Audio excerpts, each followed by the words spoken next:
what I really wanted to talk about today was a bit of a response video to a post I saw on Facebook. It was put up by two well-known therapists in the UK who I shall not name. And the post went as follows. Well, it went as follows. It said that if you're not feeling brave, put on a brave face anyway. And I just had to stop for a moment and go, wow, incredible.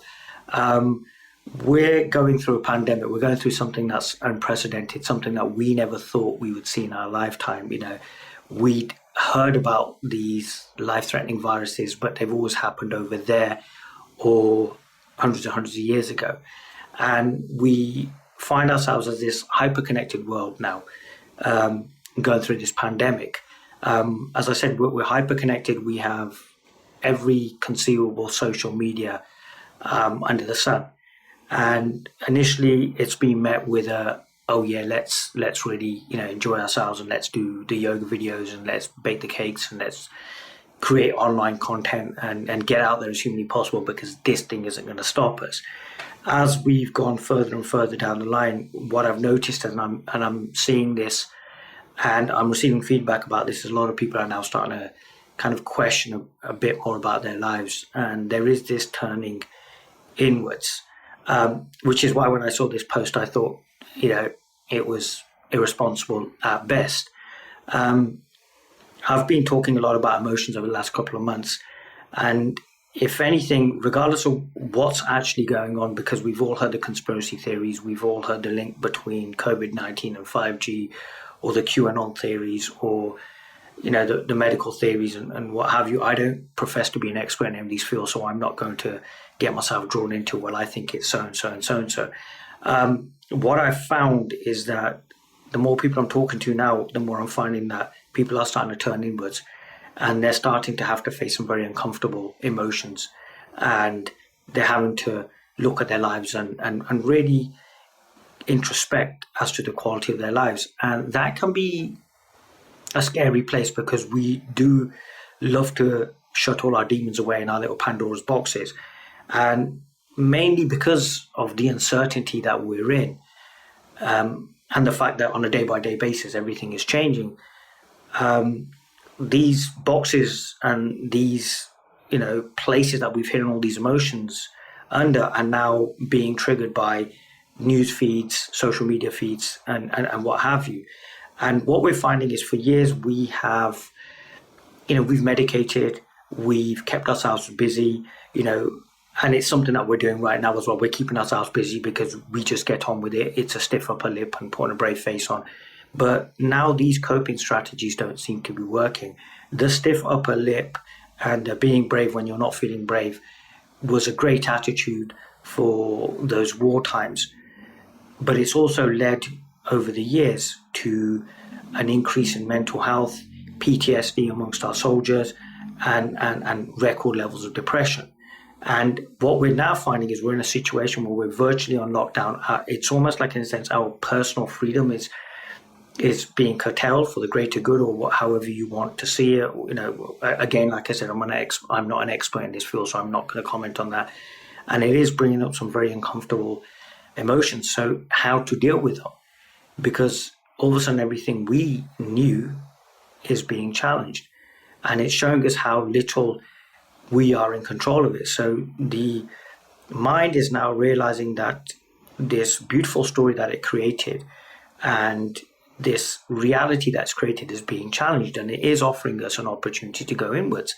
But what does it mean to go inwards, especially when inwards is, there's so much misconception about it, about, we're going to, go inwards. So, to me, going inwards, and I've written an article about this, which will be on my website as well, is really about being honest. And at this moment in time, a lot of people are struggling with that honesty, and that's okay.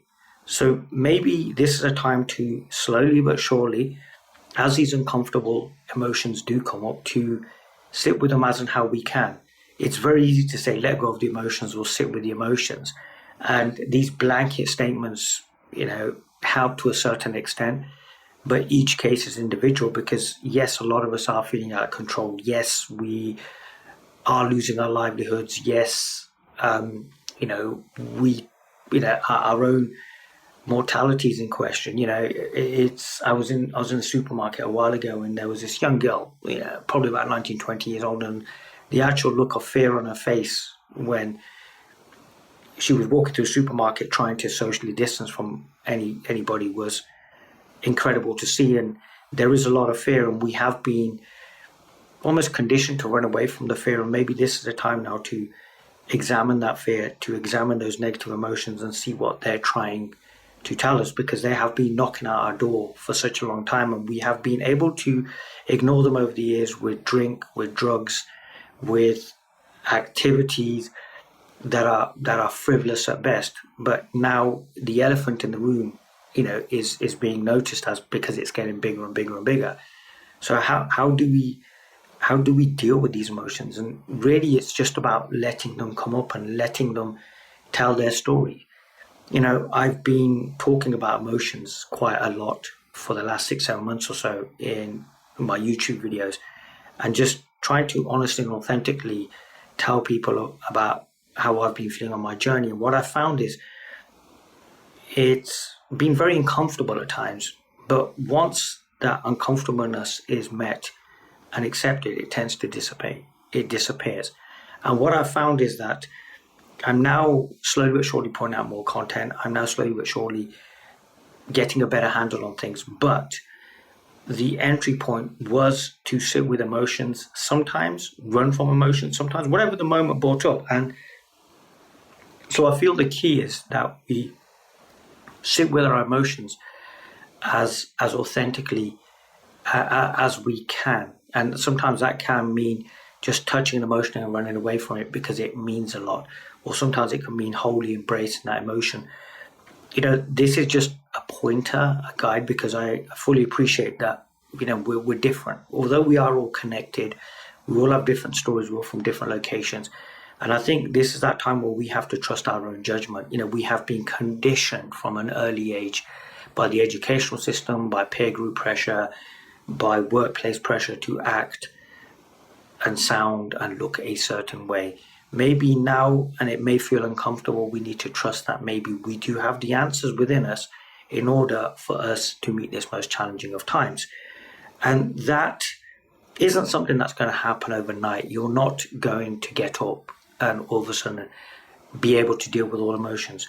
But by slowly but surely, incrementally, as I've said in an old video, we can find that we can start addressing the elephant in the room. We can turn and take a look and see what it is that we're afraid of. As I believe it's Franklin Roosevelt said, the only thing we have to fear is fear itself. And fear is in abundance at this moment in time. It doesn't matter where you go. You switch on your TV, it's all fear-based news. Switch on your Instagram, check your social media. It's again the same thing. And by sitting with this uncomfortableness, we may find that we're able to see the lesson it's trying to teach us. And then instead of having a short-term reaction, we can start seeing the bigger picture. As many of you know, I have a bit of an interest in the stock market, and I receive daily briefings from a number of investment banks. And what I've noticed is a lot of people are now taking a longer-term approach to where their investments are going. And I feel that if we take a similar attitude to our emotions, rather than feeling really overwhelmed by these short-term fluctuations in our emotions, like this knee-jerk of, oh my God, another 900 people, by sitting with our emotions, we can slowly but surely start seeing the longer-term picture that this will pass. It will, we will get through this. But sometimes we don't see the wood for the trees. And by taking our time, by breathing, by meditating, by, whatever takes your fancy, by trusting and just being kind and gentle with ourselves, we may find that we can, get through this most trying of times. And I think we have to, in a sense, go through that cycle. And I think one of the things that we've got to do is be honest with ourselves. We've tried the stiff upper lip, and we've tried the, well, let's just be brave, or let's just do that 20-day ab routine that's going to give us a six-pack. And we're finding that these are short-term solutions, and we need to take on a longer-term horizon. And one of the ways we can take a longer-term horizon is actually start dealing with what our body is telling us, what our emotions are telling us. That yes, we're feeling fearful. Sit with that. Meet it honestly and openly. And what you may find is that you may feel that there's this entire maelstrom of activity, and you're just this one little person, in this mass that's mass of fear and panic and confusion.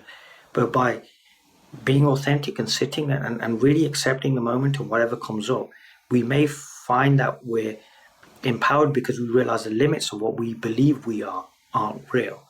And as we start seeing that those limits aren't real, we start seeing more and more of what we truly are. So then the stories and the conditioning and these reactions that we have been conditioned to and that we have told ourselves all our lives are real, may be seen through, and we see ourselves for what we truly are. So again, and I've said this in previous videos and in my writings as well, this is a huge opportunity for ourselves to go inwards and to discover our true nature, our natural way of being, our natural state, by sitting with some of this uncomfortableness, sitting with some of this agitation that we have over the years effectively, managed to put a lid on with obviously the activities that we've been engaged in. So be good to yourself, be gentle with yourself, take your time. This is not a sprint. This is a marathon. Make your mental health a priority, make yourself a priority. We can help others if we help ourselves here. We can love others and we can forgive others, and we can be much more empathetic people if we first start with ourselves. If we can love ourselves, we can love others as well. And this realization of self here affects everything around us. So as we realize, the world realizes. The Indian sage Sri Ramana Maharishi said it so beautifully and so well when he said the greatest gift we can give to the world is our self-realization. So use this time to go inwards. Use this time to look at what you truly are.